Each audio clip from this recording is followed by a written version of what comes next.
Thank you for joining us at FTP Sports Games. In this video, we're going to have a look at passing game example plays with offensive and defensive coordinator cards used for play calling. This is for sideline football from FTP Sports for the play result cards and game charts version of the game. Again, it helps to have at least read over and looked at some of the instructions that you can link to on ftpsports.com in the sideline football section. So if you have a look at those and kind of scan through the passing section, it'll at least give you a little bit of background information that will be helpful when you see some of these example plays. All right, let's move to an example passing play. First, let's talk a little bit about the steps involved in a pass play. All pass plays follow these steps once the ball is snapped. So again, we covered arriving at the snap of the ball in the run game video example plays, and it's just the same here in passing. But once you arrive at the snap and you're going to have a passing play, there's a few steps that take place. Step one, blocking and a pass rush. Will the quarterback face pressure? That's the main thing that you're determining there. So step one, if it calls for an offensive player to provide pass blocking, was he successful? Did he win that? Giving the quarterback time to throw or a receiver to get open, etc. Or perhaps as well a defender maybe providing pass coverage on a receiver. Or the other side of it, if the individual player action from the game center chart called for a defensive player to try and create a pass rush, was he successful? So, or not. And if he is successful, then the quarterback's under pressure. If he's not, obviously he has time to throw. So again, step one, you're following this step to determine if the quarterback's going to face pressure. If he does, then you go to step two, pocket/QB pressure. So step two is highlighted in red here because it will be skipped if the quarterback is not facing pressure. If he is, then does the defense finish with a sack, or can the quarterback deal with the pressure? That's what you're going to find out in step two. Step three, if in step one effective pass blocking was provided or a pass rush was not created, then immediately you skip down to step three, and you're going to find out if the quarterback reads the defense, if a receiver gets open, or if a defender covers the receiver effectively. And what you're finding out there, will the quarterback be able to use his higher throw numbers, meaning the better ones, the better completion percentage chances, or will he face a pocket check?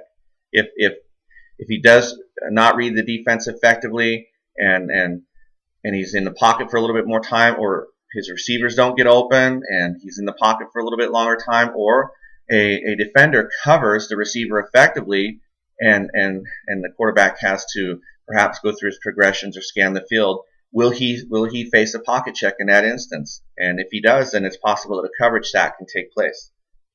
Step four, now you're actually to the point of throwing the pass. Is the pass completed? Can a defender provide effective ball and air defense? That's what you're finding out in this step. And the last step, step five, is if a pass is completed, is there any running after the catch? Did the quarterback lead the receiver, or does the receiver create his own rack chance running after the catch? So again, those 5 steps, and it happens pretty quickly. It's simply just drawing a play result card, looking at what's laid out in front of you, and you kind of move from step to step pretty quickly. So again, step one, that's the blocking, passing. That's how every pass play starts out. And we're going to cover today pass plays not involving a blitz. We're going to cover that in a separate video. Step two, if there was pressure, does the defense finish with a sack, or does the quarterback deal successfully with the pressure? Step three, reading the defense, receivers getting open, etc. Step four, the thrown pass. And step five, any running after the catch. All right, so let's do an example play here. First, we determine the offensive package and offensive play call. We draw new play result cards and refer to the offensive coordinator. Again, just like we covered in the running game example plays, this deals with offensive tendencies by down and distance. Where are we on the field? Well, let's use that same example. We're first and 10 to go on our own 35. And we see down here that the offensive tendencies by down and distance is, since we're from our own goal line to the opponent's 11-yard line, we're on first down, and we have 10 yards to go, which fits in between 1 to 12, then we are in a full rating for offensive tendency by down and distance, meaning the offensive coordinator has his full playbook in front of him. Now, let's have a look at our offensive coordinator. Again, we're with the base, balanced coordinator base, meaning 2 wide, 1 tight end, and 2 running backs. That's the formation that this coordinator likes to use. Balanced meaning trying to strike a good balance between the run and the pass. Directly underneath that, again, you see here it's divided into sections. If you happen to be looking at one printed out, I have a cutout here. So from our own goal line and telling a goal to go situation, we use the sub columns below: aggressive, normal, and conservative. Let's say, for example, we're in an aggressive mindset. All right, aggressive versus conservative, meaning that in an aggressive mindset, you're looking to pass more. Conservative, you're looking to establish the run. So let's say we're in an aggressive mindset. It's 1st and 10 to go on our own 35. So again, looking at the offensive tendencies by down and distance, we're rated as full. And so in the aggressive column, full, let's find out what the package and the play call is going to be. We draw new cards. Again, these numbers are pivotal across the top. The left PRC number, 5 in this one, is a range of 1 to 20. You use that to determine what the package is going to be. So we're in aggressive. 5 fits in this first range. So we're in a base package. 2 wide, 1 tight end, 2 running backs. This over here, this number 20, is a range of 1 to 20, and it's used to check against here to see if the pass is going to work off of play action.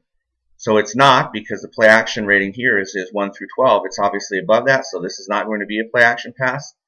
And then these two numbers together, they're both a 1 through 10 number, and they combine to make a number 1 through 100. In this case, 72. So again, 5 is the package. So we're in base. 20, we're not going to use play action. 72, we look down here, and it says intermediate, meaning an intermediate pass is going to be thrown. Then we look here to determine the direction of the pass. So intermediate is the route depth, and this gives us the direction. So it's going to be an intermediate inside pass. So again, you can read it just like an offensive coordinator would. Base, intermediate, inside, and we're going to find out what the defense lines up in. So to determine the defensive play call on the target receiver, we draw new play result cards and refer to the defensive coordinator. Once again, keeping in mind down and distance, right? We're 1st and 10 on our own 35. That's a full playbook rating.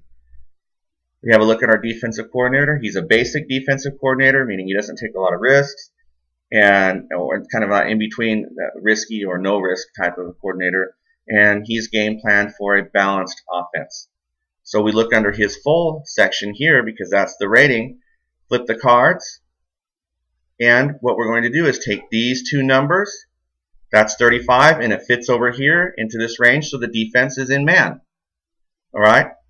And then this tells us who the target is going to be. And the target is going to be the green target receiver. So again, the offense, they're in base, intermediate pass inside to the green target, and the defense matches that with a man D. So now we're going to snap the ball. We draw new play result cards and refer to the snap section in the game center.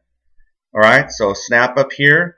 It's just a normal snap. Nothing happened pre-snap like a false start or somebody jumps off sides or a fumbled exchange or anything like that.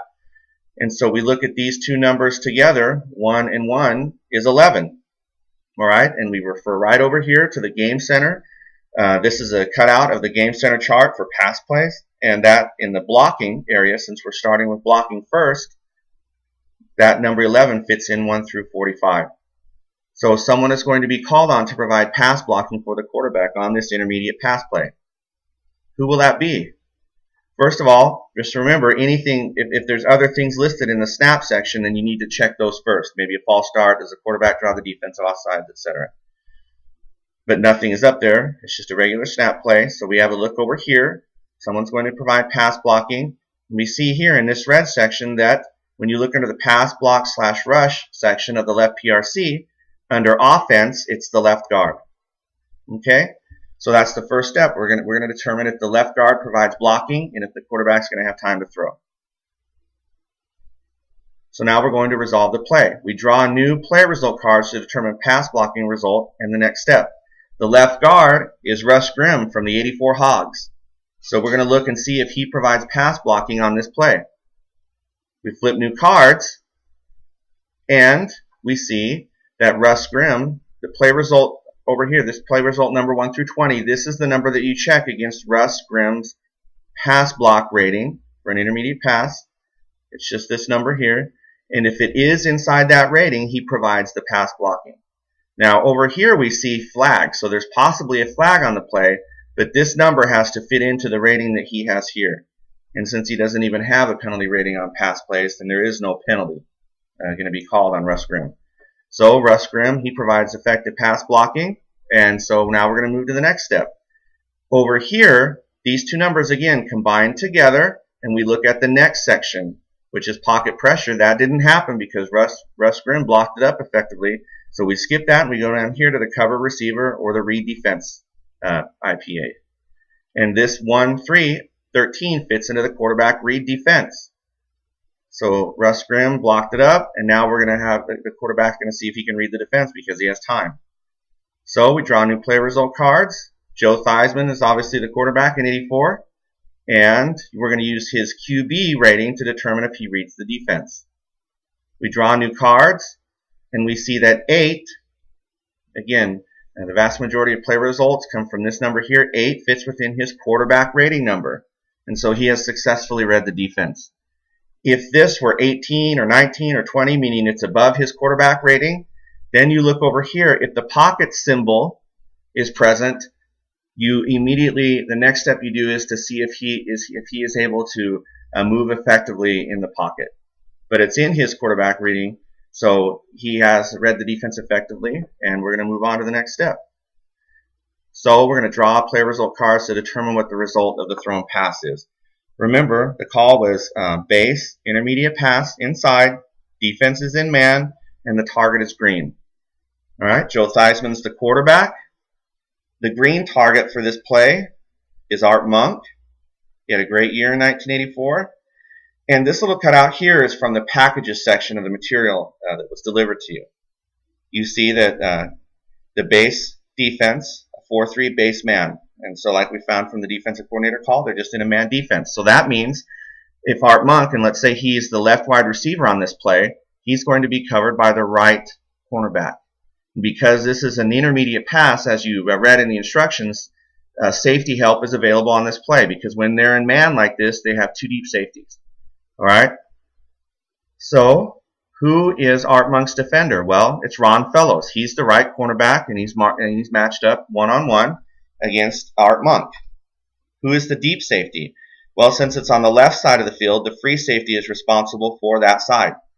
And because it's an intermediate inside pass, he has the chance to affect the result of the play if it fits in within his ability. So we're now going to throw the pass. All right, remember it was base, intermediate pass, inside, defense is a man, and it's to the green target. So we draw new cards, we get to the pass thrown, and it's a number 6. Remember that Russ Grimm provided effective pass blocking, giving Theismann time. He read the defense, so because he read the defense effectively, he's able to use his better number for an intermediate pass, which is 13. If he hadn't have read the defense effectively, he would have ended up throwing into coverage, giving him a much less opportunity for a completion.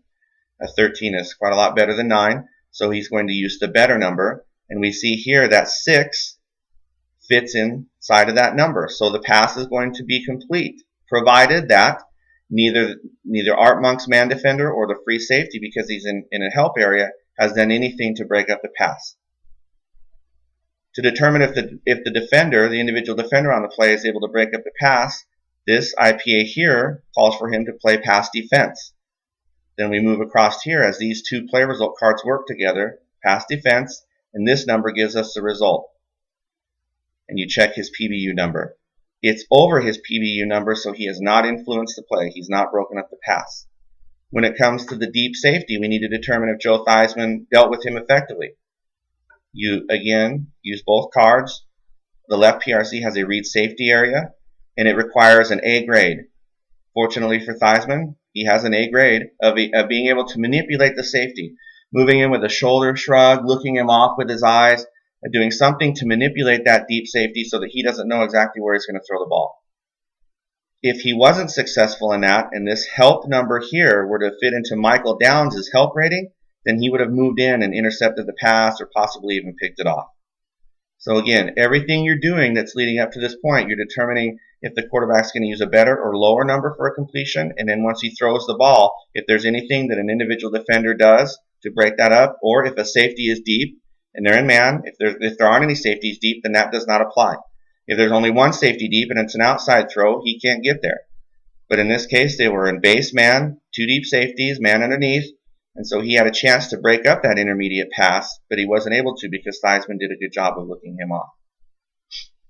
Once the pass is complete, we need to determine if the quarterback's going to lead the receiver after the catch, or if the receiver is going to create his own yards after catch opportunity. And 6 is above both Theismann's lead and Art Monk's running after the catch rating, which he doesn't have one, more of a possession type receiver. All right, and you would use the left number. If it's odd, you would use the quarterback's rating. If it's even, you would use the receivers. So what's the total yardage on the play? Well, right here.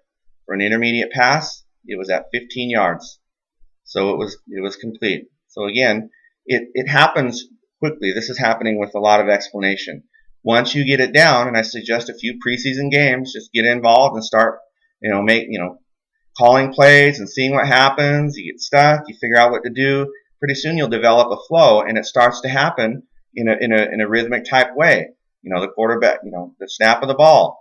The offensive line provides good pass blocking. The quarterback has time to throw. He reads the defense. He picks out his receiver, throws it, and maybe in that case, the individual defender comes in and breaks up the pass. Maybe he tips it away or hits the receiver hard enough to dislodge the ball. Again, everything you're doing is getting to the point to determine if you're going to use a better or a lower number for the completion and what happens when the ball is in the air. Let's look at another example play.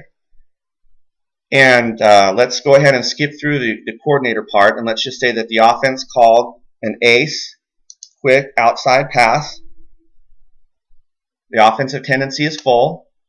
The defensive coordinator responded with a zone defense call, and the target is blue. So again, ace, quick outside to the blue target, zone defense. So let's move to the snap of the ball. All right, nothing here was present to indicate that we needed to check to see if there was a pre-play penalty or a fumbled exchange or anything like that. So we're going to have a look now at the Game Center chart, and 84 tells us that someone's going to try and create a pass rush on this play. Who is it going to be? Well, we're right down here under the pass block / rush section. Again, Washington, let's say Washington's playing Dallas. They had that famous 4-man front, flex defense. So the 4-3 designation down here tells us who it's going to be. It's the left defensive end.